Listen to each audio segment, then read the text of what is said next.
What's up, y'all? Welcome back to Room A-108. This episode is brought to you by Communal Services, Inc. Shout out to my boy Calvin Baker. Head over to communalservicesindiana.com if you are a small business owner. You own a home. You need your gutters cleaned. You need landscaping done. Anything you need done around your small business, even a large business, even if you got an industrial service.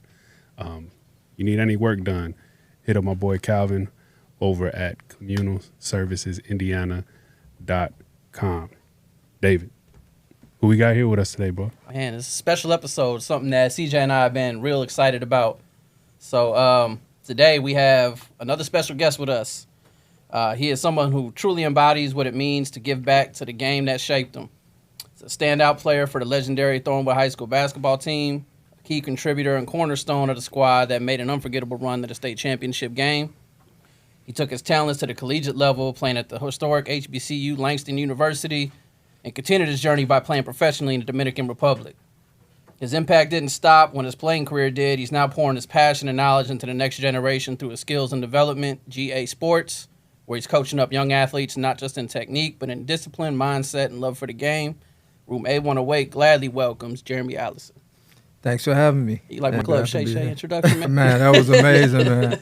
That was amazing. Yeah, it sounds like you've been doing this already. Hey, man. well, it's easy when I know you, man, and I know the level of person that we're bringing on, man. But we're glad to have you, man. Man, I'm glad to be here. Thank you guys for sure. You and I, we had been talking about you coming on here for the last couple weeks.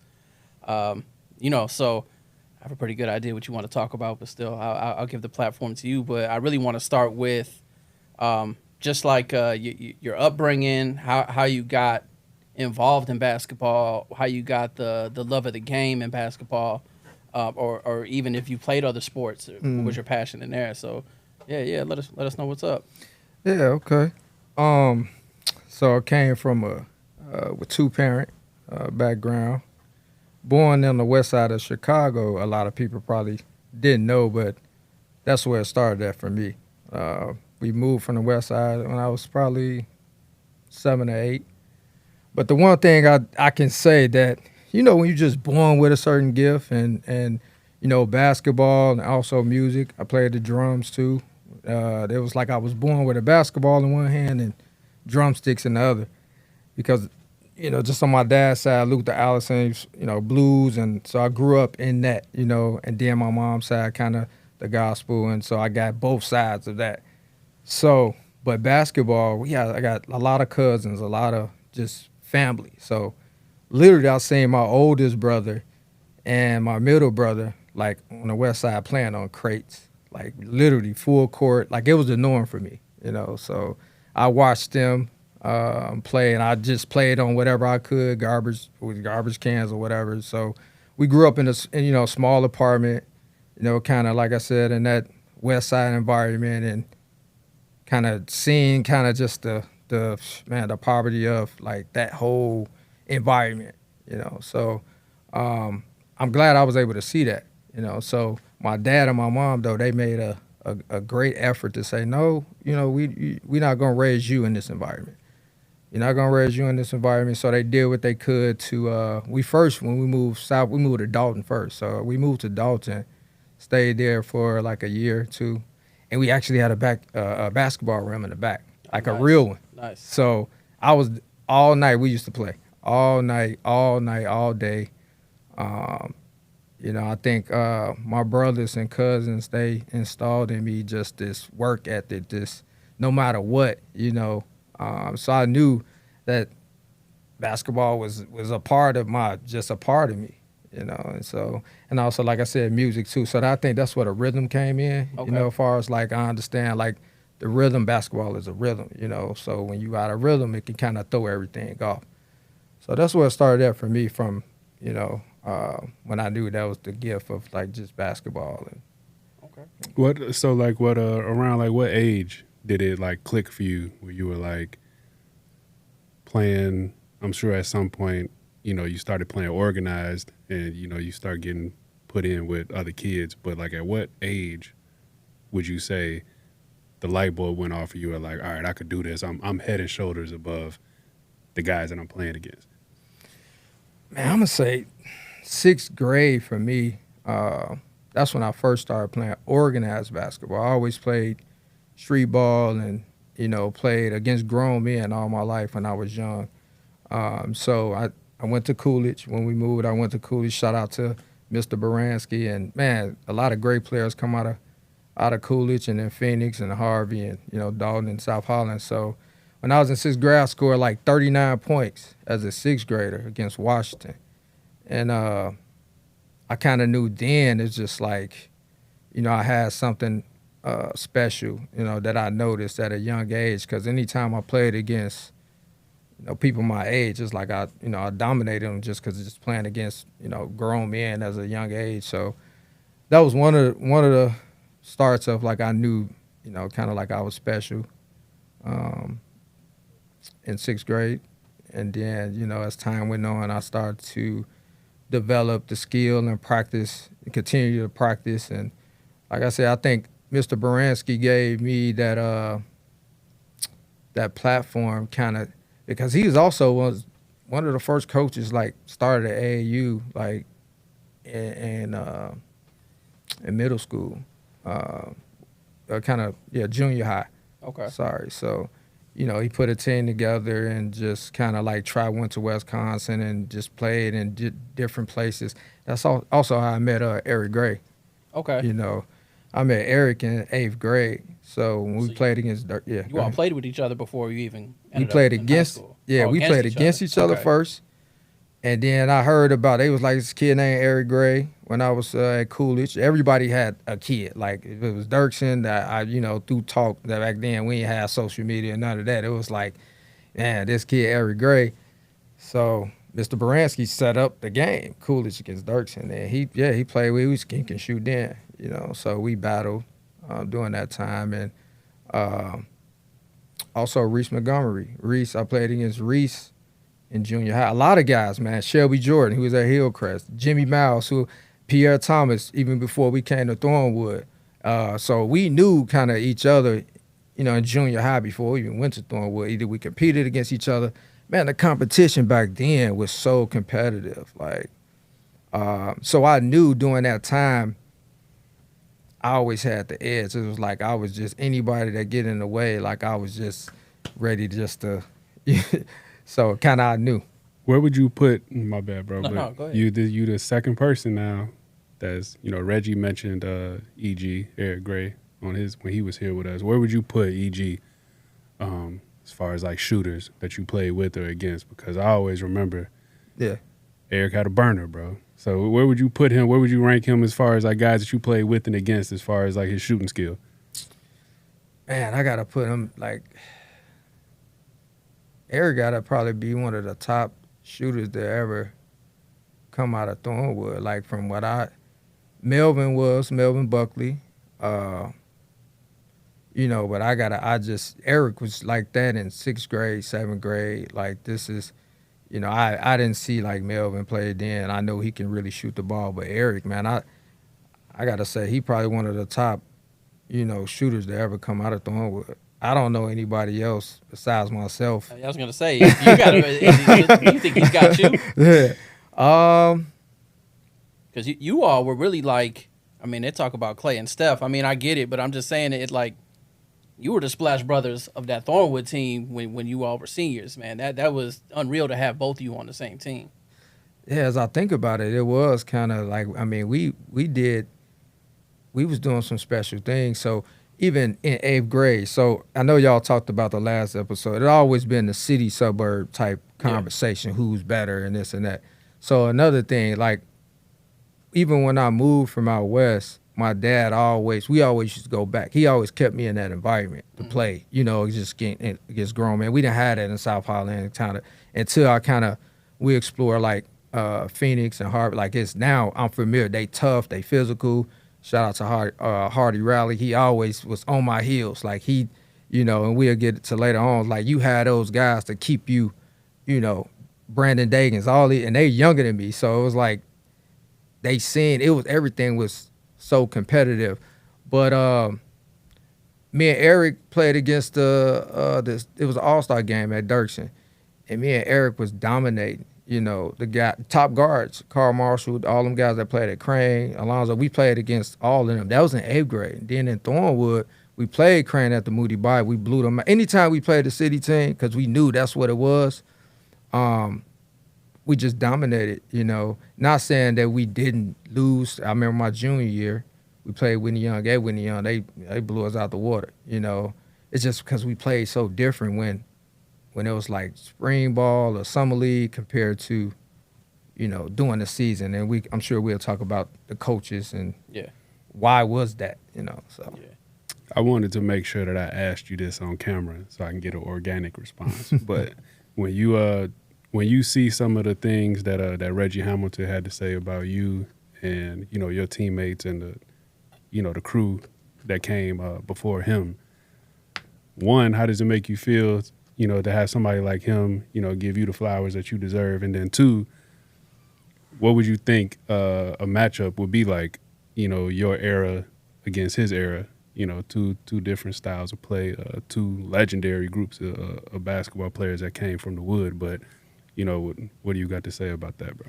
Man, first, like, Reggie is like family. Like, his whole, man, his dad and, his mom, like, I known the whole family for some time.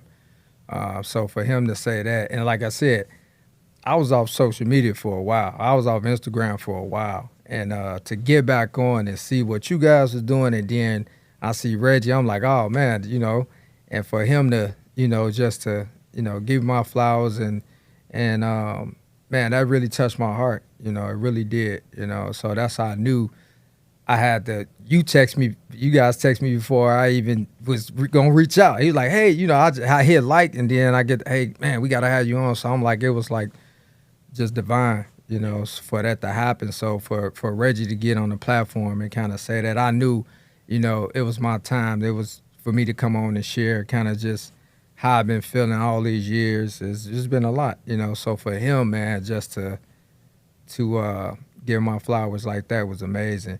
And now to go to the matchup, I think we, and their team was good. I just think that with our experience before, we just had a lot of experience and a lot of chemistry. I think we would have took care of business.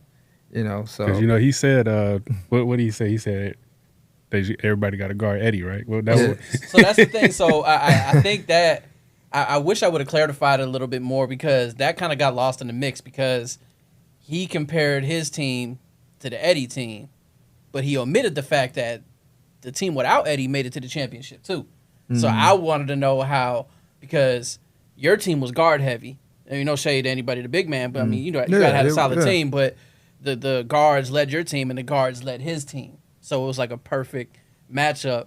But I do agree with what Jeremy said. I'll let you answer, but we're going to get there. We're getting a little ahead, but we're going to get there. But you had that experience already downstate the previous 2 years, whereas Reggie's team, that was their one time making it downstate.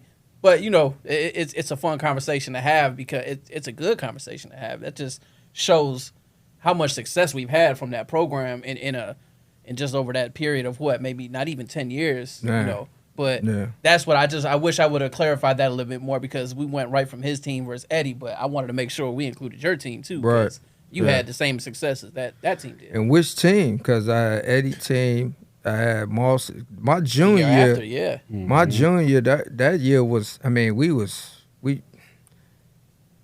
had so many weapons compared to Eddie. Even Eddie, that year, they had a lot of weapons too, but my junior year, we still had like Justin Williams, Melvin. We had Melvin too. Is when Eddie was there too. But after that, man, it's just like we had something, because then you had Reese. We was all on that team. Yeah. Eric, Reese, Melvin, Moss, Pierre, the twins. Larry Oliver. We had so many guys on that team that was like, practice was so competitive. So, and like Thornwood, man, it was like so many great athletes that got cut. I want to bring up something too when we get on, with Harris and our coaching, the different coaches. You was talking about Daryl Campbell. A lot of people don't even know. I was there when he got cut. I was in 8th grade. I think he was at tryouts. He cried. I compared. This when Eddie was a sophomore, and I used to go up to Thornwood and practice with them when I was in, my brother was playing. So when Daryl got cut from the basketball team, he cried. And in my mind, I'm thinking like, why would you cut Daryl? So you would have had Eddie, Daryl. You would have. I mean, he was a.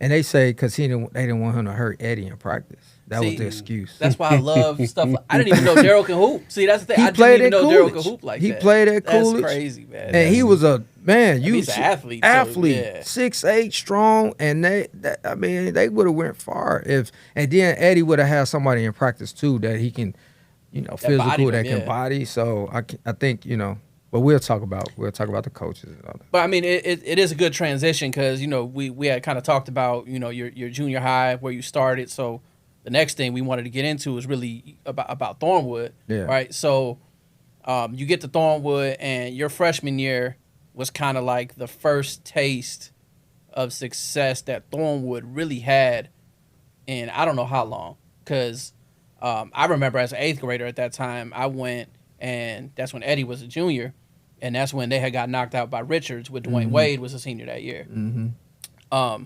So how was that? Because and also was Thornwood always your first choice to go to for a high school, and just how was that experience? Kind of seeing Thornwood. I mean, you can see that they were going to rise to a whole different level than what they had already been. Yeah. So. Just because back then Thornwood always had they had basketball camps I used to go to when I was in 5th grade. You kind of seen the competition. It was like, man, I'm going to Thornwood. My brother was there, but my middle brother Geremie Allison, he didn't want me to go to Thornwood because he knew. So when we moved, my oldest brother, when we moved from out west, he was the top. He had a scholarship and he was one of the top 8th graders to come out. So he didn't want to move. When he went to Thornwood, I mean, you couldn't even dribble between your legs. So we came from that. Hey, we creating on the court. It's music to us. It's rhythm. So my oldest brother got cut. It was kind of still that time. It was really kind of I don't want to race this a little bit. So and then Greg was one of the ones kind of the same thing. He'll get up, guard you 94 feet, but he gonna break you down because we come from that old Isaiah Thomas and that old just kind of blowing by him, man. Like we not gonna we can blow by him and we can finish. That's how we gonna do it. So Thornwood didn't really like that. So my brother actually after the All-Star game, the city suburb All-Star game, Rocky Hill, he was the coach, and after that he seen how performed. He asked me like, hey man, you should come to Thornton. I did have friends, too, that went to Thornton, so I knew they was going to be good. I played against them in junior high. I had St. Rita and St. Rita and Marian Catholic because we played in Mr. Baranski again at Coolidge in the 8th grade year. They had, different showcases. Played well there. And shout out even to Thornwood, shout out to Thornwood, but even Thornwood set up a game. Me and Eric played against each other at Thornwood, and they had 4 different teams, which they need to get back to so you can know the talent in the area. So Thornwood, yes, it was my first choice, but my brother didn't want me to go because he kind of seen how the coaches was, and he felt like they'll limit me. So I said, man, I'm going to Thornwood, So it wasn't a bad thing because I had some success, but I think certain coaches limit you from really going to the top and cultivating your skill set, so. Okay. When you think back at your time and kind of all of the hoopla and the attention that Eddie got at Thornwood, did any of that kind of, I don't want to say help you, but did it set you up in any way for you to take your talent, from high school to college, and then everything that you experienced playing overseas, because I remember back, when Eddie graduated, I was in 8th grade. I graduated 2006, so he was long gone before I got there. But did any of the attention that he got and then you were around it, did it help you and for set you up for what you were gonna experience in the years to come at all? Yeah, definitely. He opened up the door. Our games was packed. It was like playing it from. It was like we was like rock stars. I think prep the show preps came out during the time, so they was following us, and I was a sophomore before I got moved up during the playoffs. But I kind of seen, even coming in as a freshman, my brother was on that team against Dwayne Wade. He was the guard. When they lost, I was at the game. But I kind of seen, but when Eddie came in and then he blew up after his sophomore year in AAU, he dominated everybody. That's when he was like number one. So the attention that he brung, and then, we had the Nike deal. So he brung a lot where it's like, hey, man, this is a chance that, college coaches would be at practice. All at practice. We had a national schedule. So you kind of had man, you couldn't take days off. So I just want to thank Eddie for that because he opened up the door for a lot of us.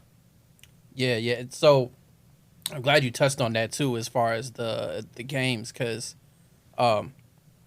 your sophomore year, I was a freshman, and so that sophomore year, if you got brought up during the playoffs, you remember the game against Brother Rice. Yeah. So that's when they created the 6-man group. So I don't know if you remember, that was so Brother Rice always has a big fan base, and they're known for being very, just for lack of a better term, like belligerent, but intentionally, as like a psychological thing. So we saw what had happened, because I think we hosted sectionals or something at that point. And we were like, man, we got to come, because they're gonna pack the gym. And that's when we created a 6-man group. And to this day, I've never been to a more hyped game than that game, because I mean that was when we started. They're announcing another team. We pulled out the newspapers and started reading it. You got a whole section of the crowd reading the newspaper, but just I want to know, what was it like being kind of in that kind of atmosphere, because really that there was no parking outside. People had to park down the block, and everything. It was, Thornwood basketball was the place to be at that time. So what was it like being a part of that? Man, during that time, yes, it was. It wasn't even nerve, because we was prepared. It was just fun, and I think we touched on kind of just like when we was talking off camera, like when I kind of text you, like that's another thing. I think basketball was fun. You put in the work, and you prepare, and it was fun. I wasn't nervous at all, because I knew I worked hard. Shout out to Coach Kern. He prepared, even playing sophomores. We went 24-0. We didn't even lose during the summer. It was a time we had a snowstorm, and I'm gonna get back to why it all lead up to. It was packed house and all that, and how I was prepared. He came and knocked on everybody's door. School Thornwood, it was a snowstorm. Coach Kern came and knocked on our door. Andre, everybody that was on the team, we still had practice. And he used to read Michael Jordan books to us and everything, and we always used to finish with heart. So everything we did was with our heart. Like, we poured our heart out. So I really believed that. So when I got moved up, it was just like basketball again. Then my first game when I got moved up, I think it was against Bremen. I had 10 points. I'm in the paper. I'm a sophomore. I'm like, man, I'm seeing the payoff of what he'll come in gym. We doing box jumps and all the stuff, that he had us doing.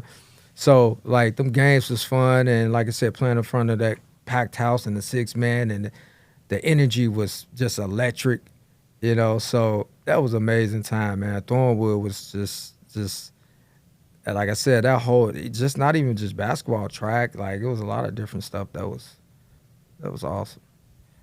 So before we move on, man, I wanted to touch on something. This is something that you and I touched on off camera. But ultimately, that season, Thornwood was ranked, it was number 1 in the country, right? Yeah, doing Eddie, yeah. The only loss was against Tyson Chandler's team, exactly. Dominguez, during the year. But we make it to the championship, and ultimately we lose to Schaumburg, which is down in history as one of the biggest upsets of all time. I mean, even to this day on the IHSA site, everyone talks about that, and it's 20 years later. But the Thornwood group knows that game, Steve Sawyer didn't play. Yeah. He's the starting forward for that team, and it was no injury. It was a coach's decision for him not to play.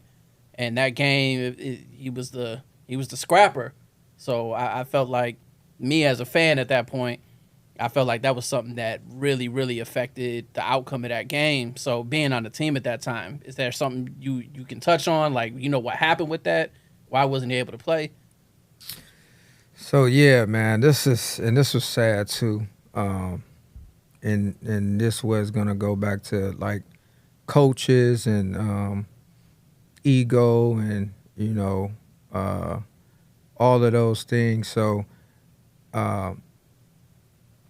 at the hotel, we was young, we had a good time, and we had there was girls in the room, so, and he didn't show up to we had breakfast in the morning, he didn't show up. So everybody was kind of there, and then Harris or the coaching staff went to his room and kind of like, hey, hey, what you doing? He was like, I'm gonna stay in or whatever. But so the agreement was, Harris said, okay, you won't play. We played against Morgan Park. He said, you won't play this game, but you'll play the championship game. So we beat Morgan Park, and here goes the championship game. And we was up big first in the first quarter against Schaumburg. So, I guess he felt like we didn't need Farm, like we called him Farm. Felt like he didn't need him. So he didn't play him. And I'm thinking you could have looked at the game like he was the missing piece. Yeah, for sure. I get laughed at all the time after we lost to them. And of course, I was a sophomore then. So he's like, man, how did y'all lose to y'all beat Morgan Park and all that? How did y'all lose to Schaumburg? And it's just like, yes, I just knew I had a ring. I'm on the bench. I'm like, yes, I just knew I had a ring. I'm going to get my ring, baby. And, to see that happen and to unfold, that just let me know Harris let his ego get involved and kind of like, hey, if you told a young man, son, we all make mistakes. That was our first time going downstate. I get that you try to prove a point. But when you said, hey, the first game, that's your suspension. But then championship game come, it's supposed to be ready to, ready to go. So, I think his ego got in the way of his decision. And yeah, man, we obviously you can't speak for another man, but if you can go back in time, you think that Harris would do it differently? I do.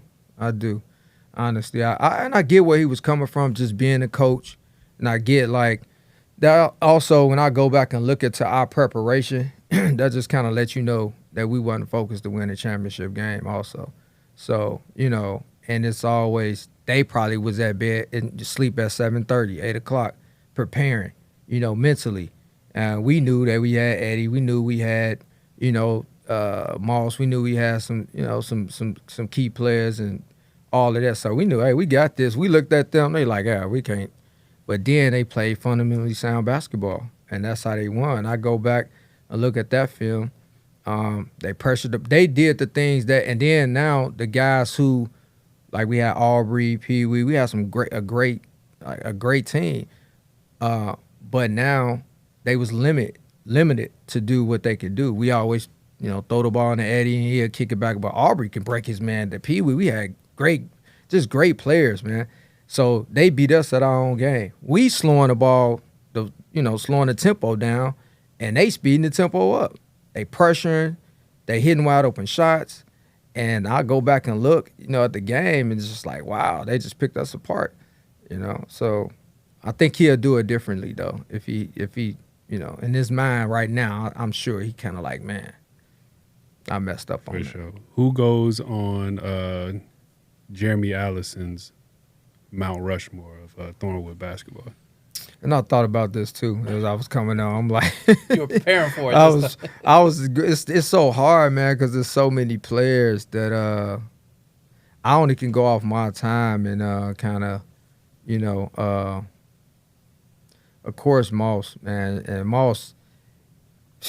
Me and Moss used to play one-on-one every day, and I could never beat him. Even during that time, like when I was in like a freshman and all that used to come up. But Moss was always in the gym, always working on his game. We used to pick him up. He always shoot no matter, if it's cold outside. Or like Moss was, I think he really was the Thornwood, like the like, you know, them certain guys, like he was just the model, like, man, perfect, just student athlete, man, outgoing. Still to the day, he's still playing. He always took care of himself. So I say Moss. Man, before you get to the other three, I gotta interrupt you because I'm about to go on another rant, bro.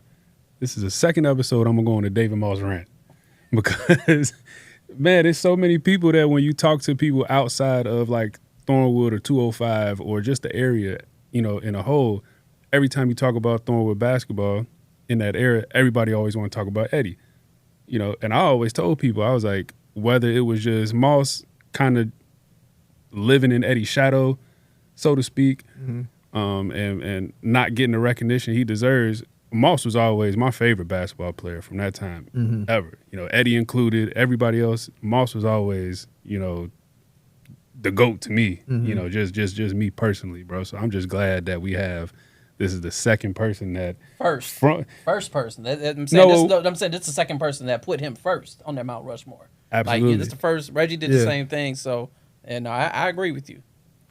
Yeah, you know, and still Eddie too. I feel like Eddie opened the door, you know, for a lot of. Because even before Eddie, it was a lot of Terrence Shannon. It was a lot of guys that probably people don't know about. But if Eddie was like just nobody was 6'10", 6'11", number one in the country, where like getting national attention, you know. So, you know, but I think he opened up the door. But I just played with Moss more too, you know. So we played together more, and I'll say, so we got Moss, Eddie, myself. I'm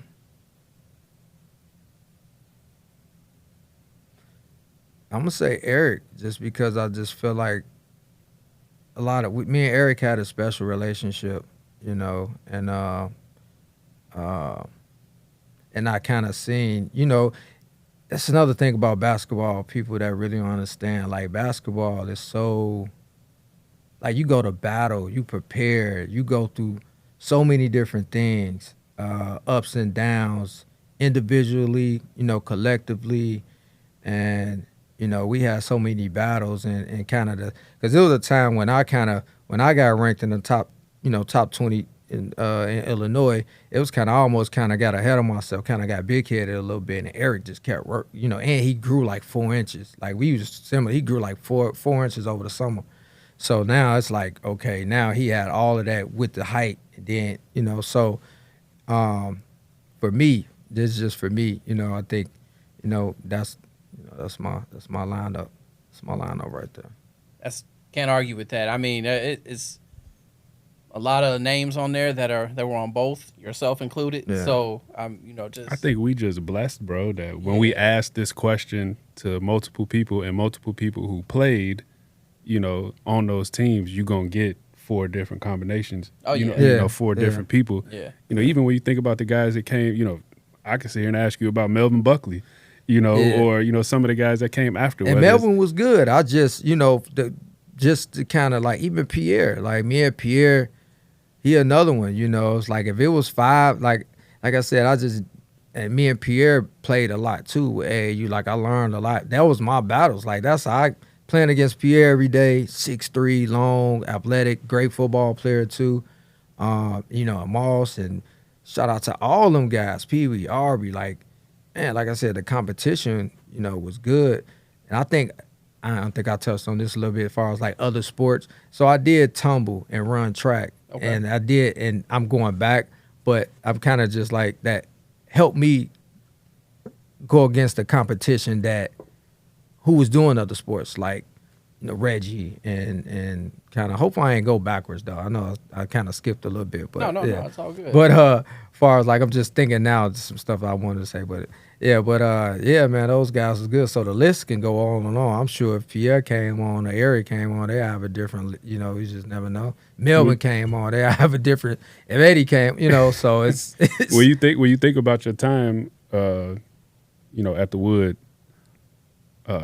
who would you say like were your toughest matchups, whether like team wise or like individually, guys who had to check up against, on other teams, who would you say were your toughest matchups back in the day? Man, that's a You great had some question. dogs That's a went great against them. question. And then the conference was, man, the Sitka East was, that's what it was called back then. Yeah. So do you mind? I just want to. I want you to answer, but I just wanted to touch on something to kind of like.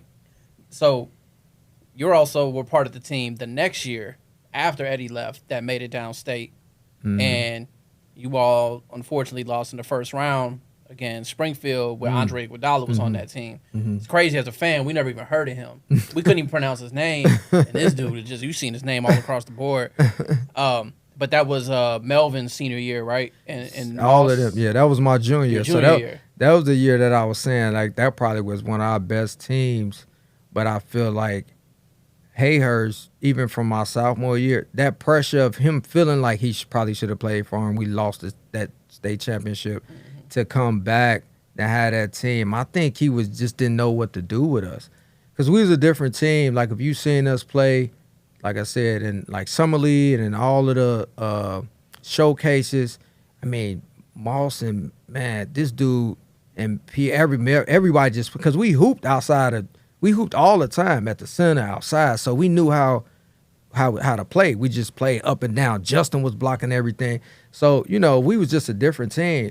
So when we played, and you know what's funny? I just watched that game. It was hard for me to go back and watch Thornwood games downstate. Like, it was really hard for me to go back. I just watched that game, Springfield Lanford, and they had Richard McBride too, who went to. That's right. Yeah. Yeah. So we thought we had him. We knew they had Andre Iguodala, and the other players was okay, but our game plan was so terrible. They pressed us. He wanted me to go in the back. You got Bryant. You got guys trying to break the press, and it was simple. I'm just like, what was his thought process and our game planning? And it was hard for me to watch that game because it's like, man, that really wasn't us. We didn't really get to show who we really were. And then you see Westinghouse beat them in the championship. They tallest guy was 6'5", but they played. That's the difference between like some city teams and suburbs. The city coaches they allow them to play hard and play within their gift. If you can handle the ball and blow by, the coach will, hey, blow by. We was, and it's okay to play in the system. So I'm gonna just talk about. Let me get this off my chest as far as the Hayhurst and the. Well, I'm a Go ahead, transition. No, you're good. But I want to know your answer with CJ. Well, he asked you, man. I want to know first before I want to know who the best player you went against, because that's why I was talking about Iguodala, and then ultimately the next year with Sean Livingston, who Curran was your coach at that time. Yeah, and that's when I want to kind of touch on like the difference between Curran. But I want to know who's the best person you had went against. It was a guard, Gino. We call him Gino at Thornton, and we always had battles. Eugene Jackson, and he was just so smooth, man. He was tough. He was at Thornton at the time. He was one of the players that man kind of just gave me a hard time. We always had a battle. Now I always held my own, but he was a really good guard. Who else that I had? When we played against Joliet, we played at the United Center my junior year. I forgot the guard name though, but Jeremy Fears, he was another one. But they had I forgot what this guard name was, but it was these dudes. It was some other good guards. HF had some, XL Hardy and all them guys, and Tyrone Bradenton at Rich East during that time, Jimmy Miles, Shelby Jordan. Shelby's at Hillcrest, and Jarrell McNeil and all them guys. But so it was. I guess during that time, it's like it was just a battle. Yeah. It was just a battle. It was like we won. We came out on top. It was like I always kind of, held my own. During that time. So, but it was. As I'm thinking about it now, I'm just going back in my memory bank in my mind. I'm like, yeah, but I know Gene. Gene was always a tough guard. And like I was saying before, after that year when you lose to Springfield Lanfair, no, go ahead. Dan Ruffin in the state championship against Peoria. When we played against Sean Livingston, that was AJ Guyton's little brother. Okay. And he was we was similar, 5'10", fundamentally sound. And I played against him too in the camp before, so I knew what he could do. He was solid, strong. Yeah, he was pretty. Another. Now I'm thinking about it. Whitney Young, Anthony Hamilton. Was his name not the singer Anthony Hamilton? What was his name? Not Anthony, but Anthony Harris, Carter cousin. Y'all remember Carter? Yeah. They had another one too, and Harris. They was tough. They was tough when we played them. Before you transition off, what you got to say to like some of the people who look down on, whether it's south suburbs, west suburbs, the people who look down on suburban basketball versus the city, and they always say, oh man, they soft and all that. They can't. So I mean, that's why we knew, which it was crazy because I think y'all touched on it last episode when Reggie was here. All of the guards that they get is really from the suburbs. Like they recruit all them Simeons. A lot of them Simeon players. They they lived in South Holland or Cal City or But to your point, I coached at Kenwood Academy, so I know I knew how when I was coaching there, JV coach. We beat Curie. My team was the only one to beat Curie, but I knew how the city players play. They play hard, but when it comes to fundamentals, like I know they're not in help side. I know they're gonna hug their man so we can backdoor. So the fundamental principles that Thornwood had, that's what we did have though. I can say like this, we was disciplined on defense. We was jumping to the ball, jump back. We did shield drill every day. I know city they might go over it, but they don't really every day practice that. There's only certain schools and certain coaches. So, but when it comes to offensively, though, they coaches let them go, where our coaches didn't. It's like, hey, you pump fake 4 or 5 times, and if you open, but they didn't let us go. So now if you can, great coaches balance the two, where you know how to play within the system. And I think that's the difference between, we show toughness in a different way than they do. We show toughness just like defensively on the court and and kind of all that. So the city suburb thing, it kind of always it's changing now. The narrative is changing with that because people starting to see like, man, these guys, it's one-on-one basketball. That's what they known for. We known for walking the ball up and playing in a system type thing. So, what we kind of touched on before, and where the conversation, where you say you wanted to touch on, just a little background. We kind of talked about this off camera too, but like I said, the next year, you end up going against Sean Livingston against Peoria Ridgewoods, or not Peoria, just Peoria Central in the championship. So right? I played against him. He was a freshman at Peoria Ridgewoods first. Right. So when Eddie, that year I played against him then, and I also seen him in like different camps too when he was up and coming. So yeah, he was at Peoria Central. He transferred there. Right. We lost to them my senior year. And Curran was your coach at that time. And don't forget we played against Shire. Oh yeah. And he gave us. He was a freshman. He was a freshman. North? He was a freshman. He dropped like 34 or 35 on you guys. Something like that. But I mean, you all won. We won, but yeah, man, John Shire. Yeah, so like that's the thing I can say. Like everybody I played are pros. Like at Thornwood, downstate, like they pros. Yeah. Where you put Shire? My bad, bro. No. Where you put Shire talent wise when you think back when you played him at the time? Where you put him? Kind of on the level with some of the guys you mentioned before, because I remember watching Pat Bev talk about, the unfortunate incident with him, he getting, poked in the eye at losing summer his camp vision. or something, summer league, and ended up, that's what cut his career short when he tried to go to the league. But even before he got to Duke, like when you think about playing him in high school, what was where you rank him with some of the guys? He's like Moss. Played just like Moss. He played, man, he played just like Moss. Like that frame, he was 6'6", something like maybe, 6'4", 6'5". I think he was Yeah, like 6'5" during that time as a freshman. But just like Moss, man, just fundamentally sound, get to where he want to on his spots, and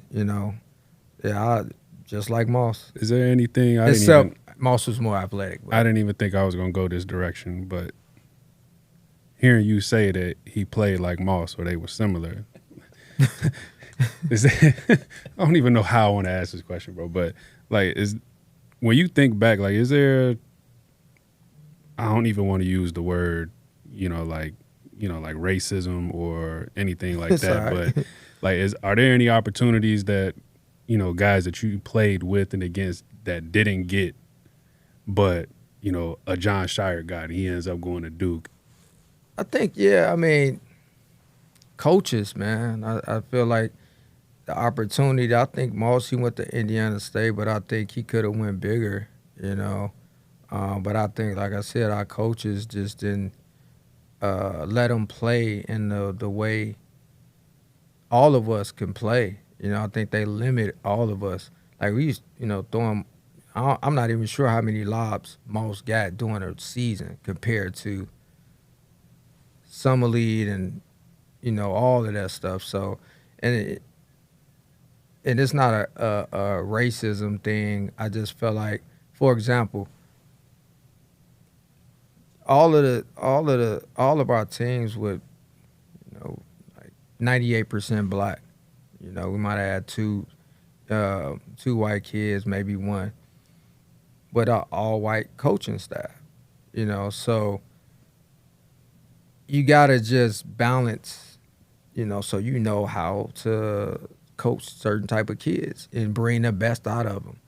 So I think Shire, when he was playing, he played like he played, but the coaches knew they didn't limit him. You can tell when certain coach or a system, limit him to do certain stuff. And that's what all of the ones we played. Andre Iguodala, they played free.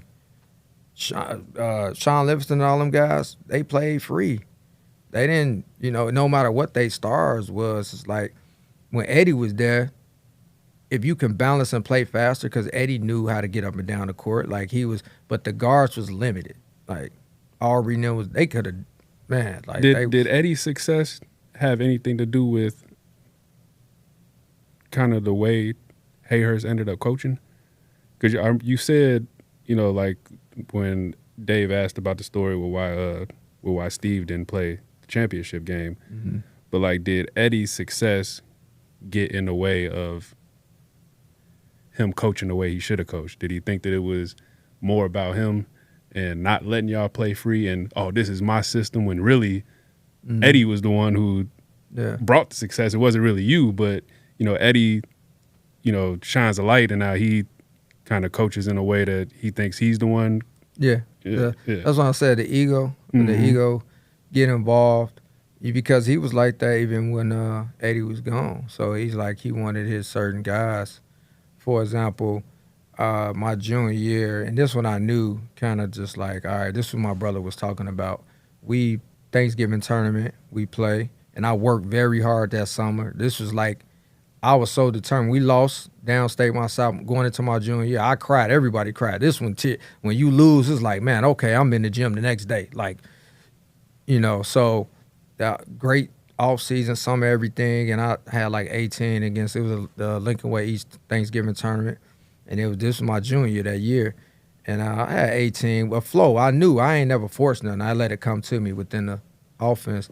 After the game, he said, hey, I don't really need you to score like that. It's like, so you telling a player who's done put everything, I'm going off especially from Coach Kern, like heart. He reading Michael Jordan books to us. I'm sleeping this. I'm eating this. I'm in the morning basketball, 6 a.m., all these different things. And we win. But I don't know, maybe he wanted his guys, we had Melvin, maybe he felt like he wanted, but we all played well. It wasn't, I'm just in my mind as I got older, and that was almost like the limit of like, now, should I shoot? Should I pass? Now I'm thinking about second guess. What should I do? And you can't play basketball like that. My mind was like, why would you even say anything like that? You know what I'm saying? So that can, especially a player, that kind of just defeats everything and take kind of like the fun and now you run more like a control fear type. Oh, this I want it this way, and that just let me know it's kind of like it was just too much for him, and that's why he stepped down after his junior year. It's like, dude, you shouldn't have been losing. Like with the team we had, like probably like he stepped down. I think it was too much. And me and Coach Kern too talked about this later on. You know, it's kind of like he even said like, yeah, he kind of figured like it was too much. And if he would have just took more advice than Coach Kern, because Coach Kern, we used to play. He knew us. We played 1-on-1. You know, if you knew you got better if you can beat him in 1-on-1. Like I ain't beat him until my senior year. Like everybody played. He played everybody. So I just think Reggie said the same. Reggie said, yeah, you knew. And Coach Kern knew. He stopped playing with us. I think we broke his nose in practice. Think, yeah, man. So we got stronger. We got, guys got, he stopped playing then. So, I think, like, to your point, I think his ego, man, is just, like, yeah, Eddie, I coached Eddie type. It's like he went number one. And it's like, but you really didn't develop him, though. You just went off his height and size. He learned everything he learned outside of Thornwood. So he wasn't a developer, and I feel like he just didn't knew all of this talent that came to Thornwood. And he was a softball coach. It's not taking nothing away from what he was doing, but I was like, something took his time away from him. Took his time, but like he probably was doing this for fun. Like it got real. Like you got athletes really coming in now. Like, hey, you need to sharpen up. Or so to piggyback on that, like you were saying, like developing Eddie, that kind of goes in with what I was saying. Like, so your senior year, you make it to the championship. Now, like I said, no shade to you. So if this sounds bad, I don't. But like you all didn't have the hype as the teams previously. You know what I mean? So your success was like, man, this team really, really gelled. And I think a lot of that is part of you all for sure. But I think, like you're saying, with Coach Curran and his coaching style really, really helped. So it's a two-part question. The first part is, what was the difference between Curran coaching you all and Hayhurst, other than what you touched on? And second of all, what do you feel would have been the outcome if Curran had coached the teams prior? The difference between them two, Coach Curran knew the game. He studied the game. Like just because he was on the court with us, he worked out with us. He just had a greater relationship with the players. He kept it fun too and competitive. And I think Hayhurst, man, I think it was more of a system, like control, fear type, his way or the highway type thing. So unfortunately, that's why we didn't get some rings. Now, I think the part two question, if Hayhurst was coaching. No, if Curran was coaching. Yeah. If Coach Curran, I really believe, I think we'll have 3 rings. Like, he would have had time to because my senior year, it was too short of a time. That was his first time being a head coach, so he still had to learn too, which he knew all the things from the side. But, like, I can just remember we told him we got to change the offense because when it was me and Eric, it was kind of clogged up. We couldn't create. So, and he said, okay, like now we went to a high ball screen where he kept it. It was more like a freelance, but within control, not go 1-on-1 clear out, but it was more like, hey, gave us space to create. And that's what great coaches do. They see what your gift is, they cultivate that gift, and then they notice that. And now it's like, hey, man, I know you work on your game. I know you in the gym. I'm with you, so I know what you can do. He give you confidence where I feel like, Hayhurst didn't give you that confidence. He took it away. So that's why I feel if Curran was coaching those teams, we'd have had a great chance, man, because we knew, like, oh, we can play. Like, oh, I'm going to hit Moss on the wing. He going to go dunk on him.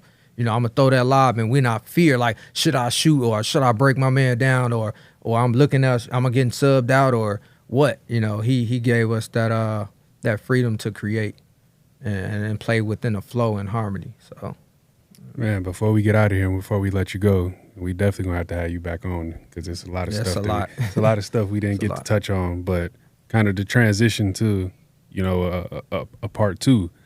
How much of – because you said something before that stuck with me. You said that you didn't watch, a lot of that game tape, for years. How much of that, and what you kind of have regrets about, how much of that plays into what you do now, with your coaching and training and the way you go about that? A lot, because now I made sure, I said, whenever I'm in that position to coach or develop or just leading the next generation in sports or mentorship or whatever, I'm always going to give confidence. I'm always going to uplift them.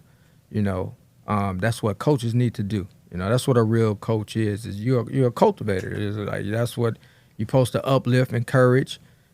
You're supposed to, not just listen to them also. You got to listen to them. So for me to go back in there, it's like the younger Jeremy is like, man, if I had that mentor, if I had that. We didn't really have mentors we didn't have that.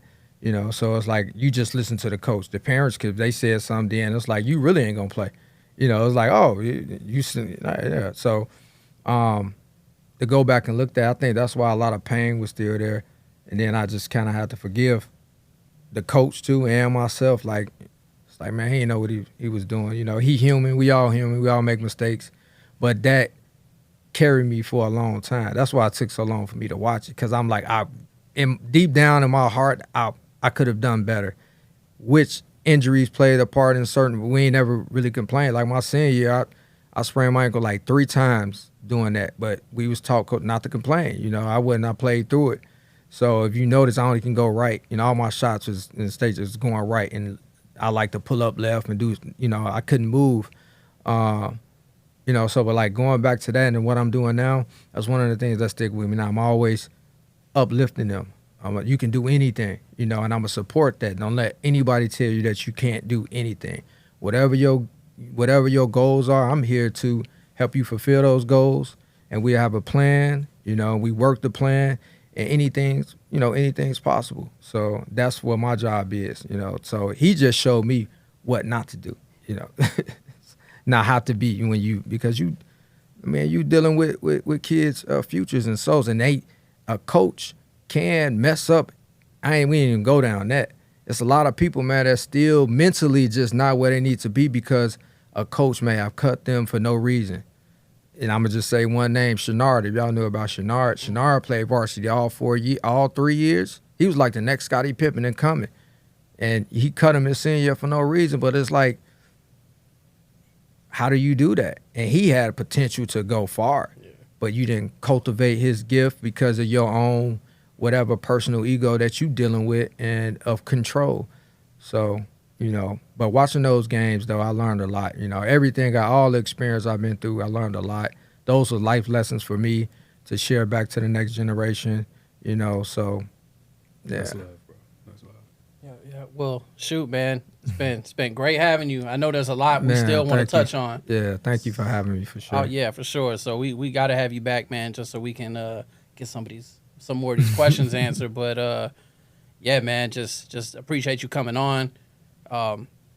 Just a stand-up dude, man. You're exactly the kind of person that we enjoy having on this show.